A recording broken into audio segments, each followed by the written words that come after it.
एक समय की बात है, राजा युधिष्ठिर ने श्री कृष्ण से कहा, हे केशव, मैं आपसे आषाढ़ शुक्ल पक्ष की एकादशी के विषय में जानना चाहता हूँ।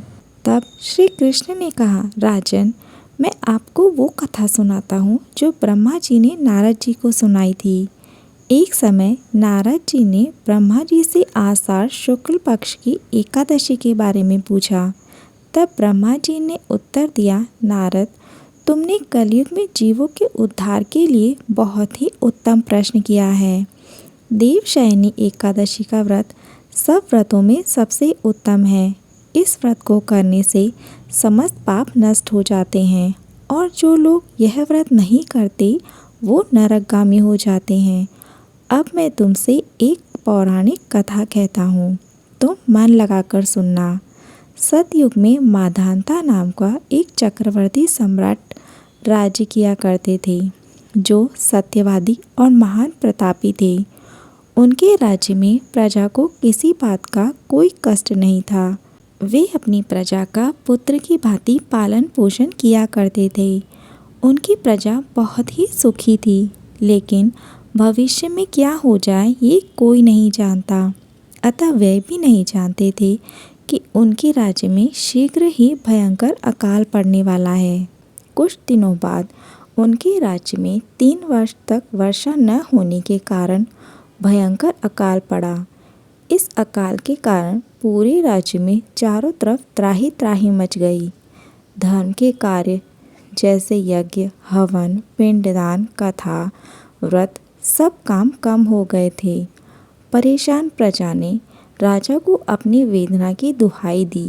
राजा अत्यंत ही दुखी होकर सोचने लगे कि उन्होंने ऐसे कौन से पाप किए थे जिसके कारण उनको इतने दुख देखने पड़ रहे हैं। इस कष्ट से मुक्ति पाने के उद्देश्य से राजा जंगल की ओर चल दिए। कई दिनों तक वन में भटकते हुए वे ब्रह्मा जी के पुत्र अंगिरा ऋषि के आश्रम में पहुँचे और साष्टांग प्रणाम किया। ऋषि ने राजा को आशीर्वचन और कुशल क्षेम पूछकर वन में भटकने का कारण जानना चाहा।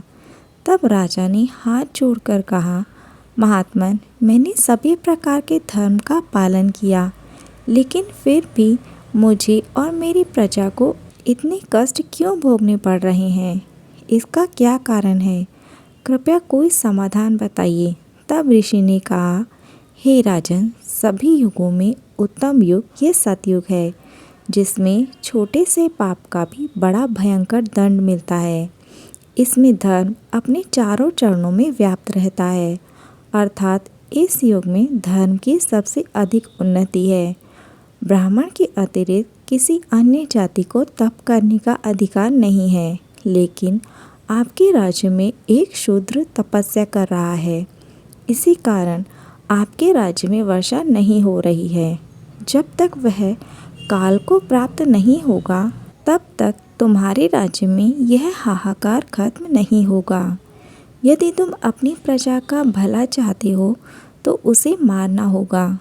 किंतु राजा का मन यह अपराध करने को तैयार नहीं हुआ। राजा ने कहा, मैं उस निरपराध तपस्या करने वाले शूद्र को किस तरह मार सकता हूँ? उन्होंने ऋषि अंगिरा से कोई दूसरा उपाय बताने के लिए प्रार्थना की। तब महर्षि अंगिरा ने बताया, आषाढ़ मास के शुक्ल पक्ष की एकादशी का व्रत करें। इस व्रत के प्रभाव से आपके कष्ट दूर हो जाएंगे, क्योंकि इस एकादशी का व्रत सब सिद्धियों को देने वाला है। राजा ने ऋषि अंगिरा को प्रणाम किया और अपने राज्य लौट आए। अपने राज्य में लौटकर उन्होंने विधि पूर्वक एकादशी का व्रत किया।